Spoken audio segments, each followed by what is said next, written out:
जय जय श्री राधे श्याम। तो इस प्रकार आज बाएं हाथ की उंगली पर गोवर्धन महाराज को धारण किया।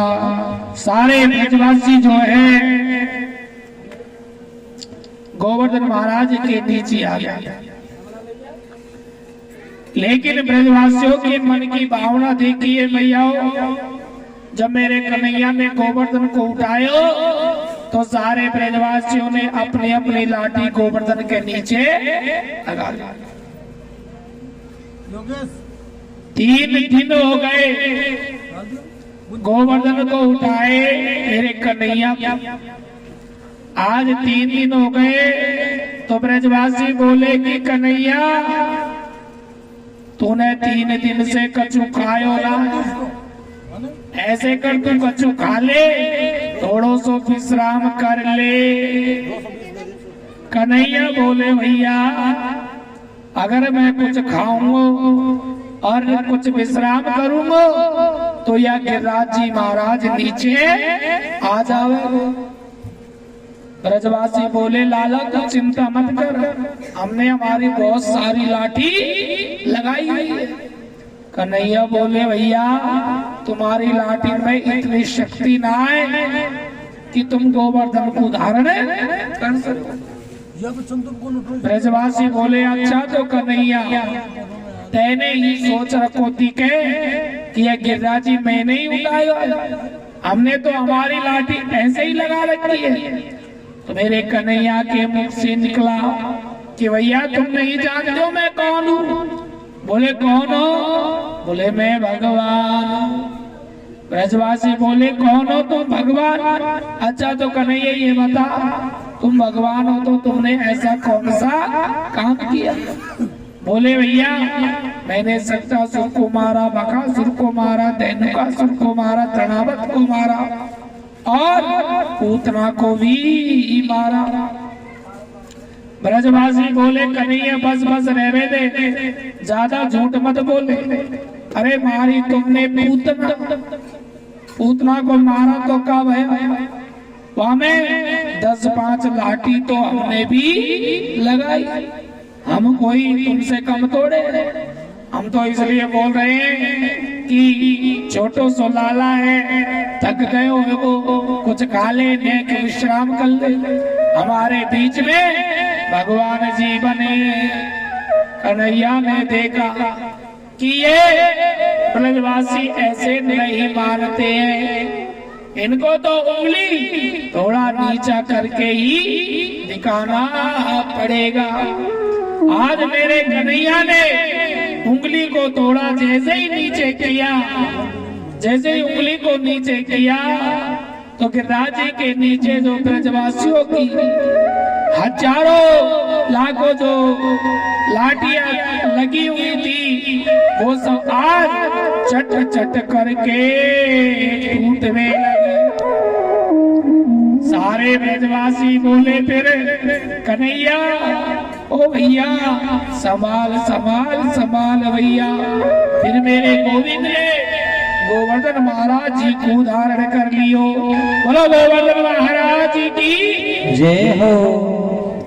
7 दिन रात मेरे गोविंद ने गिरिराज जी को धारण किया। 7 दिन तक इंद्र देवता ने घनघोर बरसात करी। 7 दिवस। आज इंद्र ने सैनिकों से कहा कि जाओ भैया, अगर पूरा ब्रज बह गया हो तो पानी बरसाना बंद कर दो। सैनिक आए और देखा तो जाके इंद्र से कहा महाराज ब्रज में तो पानी है ही ना। इंद्र बोले तो फिर ये पानी गया कहाँ? 7 दिन मैंने जो बरसाया, मूसलाधार बरसात करी, वो पानी किधर गया? सुखदेव जी कहते हैं कि परीक्षित जब मेरे गोविंद ने गोवर्धन जी को उठाया तो शेषनाग ने आके गिरिराज जी के चारों तरफ बांध बना लिया ताकि बाहर का जल अंदर नहीं आवे। एक कोने पे सुदर्शन चक्र लगा दिया जो जल को सोख रहा था। और एक घोड़े पर अगस्त मुनि महाराज बैठे हैं। बोलो श्री कृष्ण भगवान की। अब तो यहाँ मेरे सजनों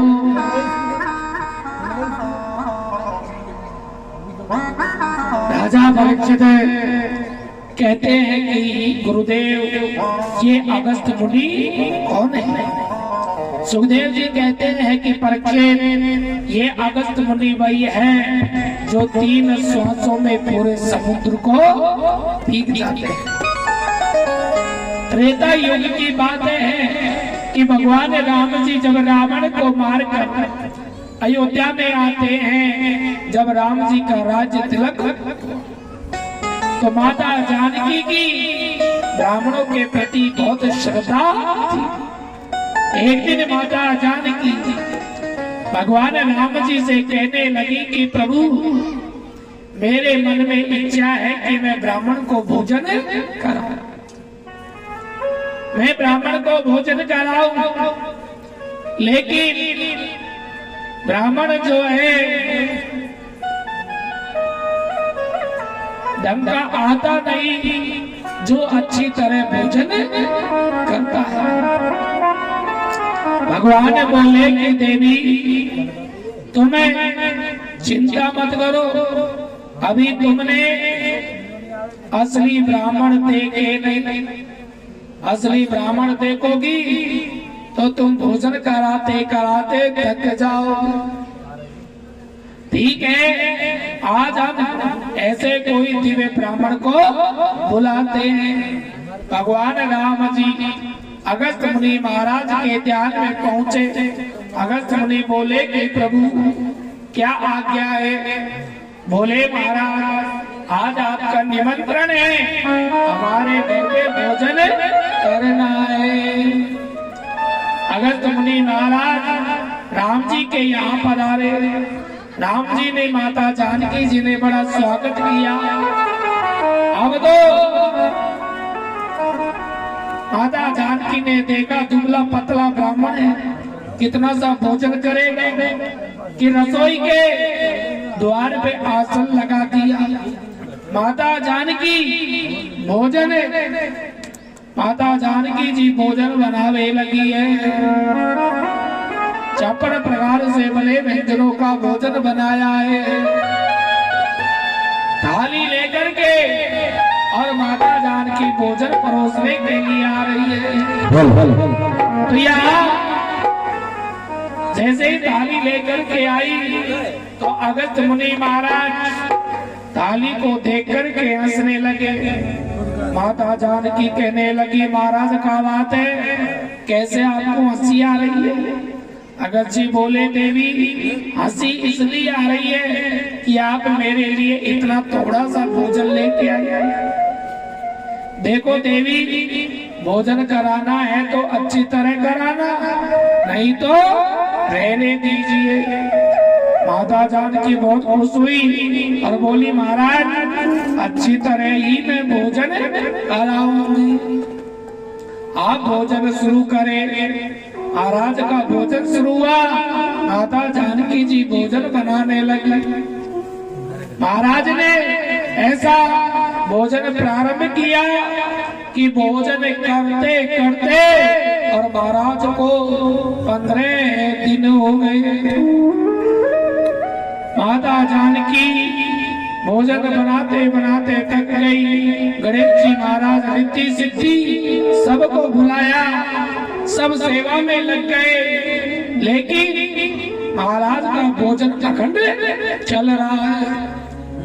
अब तो यहाँ 16वें दिन सायंकाल भगवान राम जी आए रसोई के द्वार पे और देखा है कि जानकी जी गणेश जी महाराज रिद्धि सिद्धि सब हार गए और बोले कि देवी महाराज को भोजन अभी तक चल रहा है। भैया जानकी बोली कि प्रभु स्वामी ऐसा ब्राह्मण फिर मेरे घर मत बुलाना। 16 दिन भोजन करते करते हो गए और अभी तो कहते हैं कि आधा भोजन भी नहीं हुआ। 17वें दिन सायंकाल भगवान राम जी ने अगस्त जी महाराज की तरफ और देखा तो अगस्त जी महाराज ने पूछा कि प्रभु रहने दे या और चलेगा। भगवान बोले कि बस रहने दीजिए। 18वें दिन प्रातः काल भगवान राम जी कहने लगे कि देवी महाराज का भोजन हो गया, अब जल लेके आओ महाराज के लिए। माता जानकी कहने लगी कि स्वामी इतना जल कहां से लाएंगे, 1-2 घड़े से तो इनका काम चलेगा। अगस्त जी कहते हैं हाँ देवी, हम थोड़ा बहुत जल नहीं पीते, हम जल पीते हैं तो बहुत सारा पीते हैं, रोज रोज तो जल पीते थे। तो भगवान राम जी कहते हैं कि महाराज इस समय जल की व्यवस्था नहीं होती, एक काम कीजिए, एक युग में आपने भोजन कर लिया, अगले युग में आप जल का पान कर लें। आगे जो द्वापर युग आ रहा है उसमें मैं कृष्ण अवतार लूंगा और आप आकर के जल का पान। आज वही अगस्त मुनि महाराज गोवर्धन महाराज के ऊपर एक कोने पे बैठ के और सारे जल को पी जाते हैं। आज इंद्र को मालूम हुआ है, इंद्र को मालूम चला कि ये मैंने अच्छा नहीं किया, ये मैंने वाकई में अच्छा नहीं किया। तो यहाँ इंद्र भगवान के चरणों में आकर और प्रणाम करने लगे, अपनी गलती की क्षमा मांगने लगे। गिरिराज महाराज की स्थापना हुई, 56 प्रकार के बने व्यंजनों का भोग पूरे ब्रज में घर घर में बांटा। सारे ब्रजवासी कहते हैं कि कृष्ण एक बात तू हमको बता, तेने जब गिरिराज तो हमारी जो मोटी मोटी जो लाठी थी वो सारी टूट गई, पर तेने पतली सी उंगली पे गिरिराज जी को कैसे उठा ली। कन्हैया कहते हैं मन में कि मैं कहता हूँ कि भगवान तो ये मानते नहीं, और अब मेरे से पूछते हैं कि तेने अपनी उंगली पे गिरिराज जी को कैसे उठा। तो मेरे गोविंद यहाँ बड़ी सुंदर बात कहते हैं, बड़ा सुंदर जवाब देते हैं। वो कहते हैं क्या, कछुमा कन को बल बड़ो, कछु गोपन करी सा, श्री राधे झुकी कृपा सो, मैंने गिरी भर लियो उठा। मेरे गोविंद कहते हैं कि देखो भैया, कछु तो अपन ने जो माखन खाई वो माखन को बल बढ़ गयो, कछु तुम्हें लोगन ने मेरी सहायता की। बोले भैया हमने का सहायता करी थी तेरी। बोले भैया जब मैं गिरिराज जी को उठा रहे हो तो तुम सारे ब्रजवासी मुंह को देख रहे, जब तुम देख रहे तो तुम्हारी जो शक्ति है ना वो मुझ में आ गई। ब्रजवासी बोले अच्छा तो कन्हैया, तो ही तो हम सोच रहे हैं कि आजकल हम लोग पतले कैसे होते जा रहे हैं। अरे कन्हैया, अरे नंद के चोरा, अब तक तो तुम माखनी चुराओ, अब का तो हमारी शक्ति भी चुराने लगे। और श्री राधा रानी की कृपा से मैंने इस गोवर्धन महाराज को उठा लिया है। बोली गोवर्धन महाराज की या इंद्र महाराज भगवान के चरणों में आकर और अपनी गलती की क्षमा मांगते हैं। प्रणाम करके इंद्र भगवान से प्रार्थना करते हैं, कहते हैं दिशोतु सत्यवं तविदां शांतं तपोमयं दैस्तिरजस्मस्कं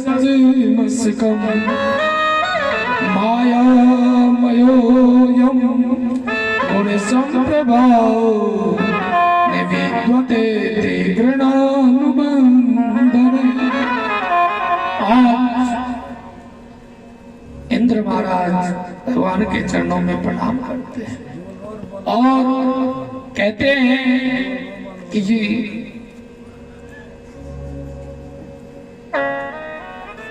हे गोविंद, मेरी गलती को आप क्षमा करें। आपके विग्रह विशुद्ध सत्व गुण से परिपूर्ण है, उसमें तमोगुण और रजोगुण का कोई स्पर्श नहीं। रजोगुण और तमोगुण को ध्वस्त करने वाला है, क्योंकि आप माया से कैसा भी रूप धारण करें, लेकिन आपको स्वयं कृपा के सागर है। आज मैंने अनुभव करके जान लिया है, पिता गुरु ईस्तम जगतामदीसो दुरतया काले उपात दंड हिताय स्वेच्छा तनुप्य समीयस्य माने विदुन्न जगदीश मानिना। देवराज इंद्र बड़ी सुंदर स्तुति करके कहते हैं कि प्रभु, जगत के पिता केवल आप हो, सबके पिता केवल आप हो। जगत गुरु केवल भगवान श्री कृष्ण है। अर्जुन भी गीता में कहते हैं कि तुम ही जगत के पिता हो, चराचर के गुरु हो, चराचर के स्वामी हो, सर्वस्व प्रभु केवल आप हो। इंद्र कहते हैं सब कुछ आप हो, लेकिन मेरी भ्रांति देखो, मेरी ना समझी देखो। मैंने आपको जगत को समझा, अपने आप को जगत का स्वामी समझा, और कितनी बड़ी गलती मैंने कर दी गोपाल। आपके इन ब्रजवासियों को मैंने बहाकर और विनष्ट करने का प्रयास किया। क्या ये मेरा अपराध क्षमा के तुल्य है? बिल्कुल क्षमा योग्य अपराध है मेरा, लेकिन आप जैसा कृपालु कौन हो सकता? ऐसो को उद्धार जग माई, बिन सेवा जो द्रवई दीनी पर राम सरिस को नाई।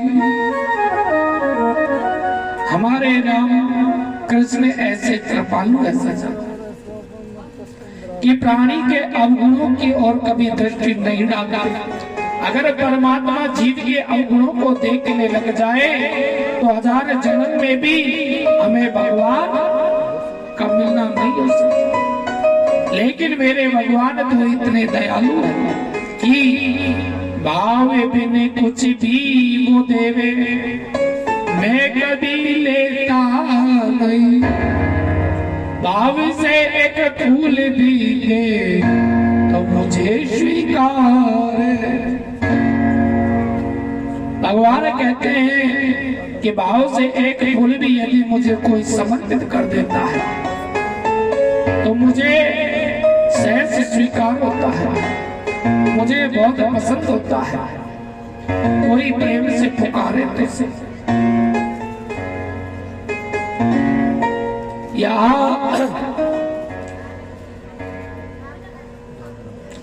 आओ बकियम यम स्तन काल को जिज्ञासाया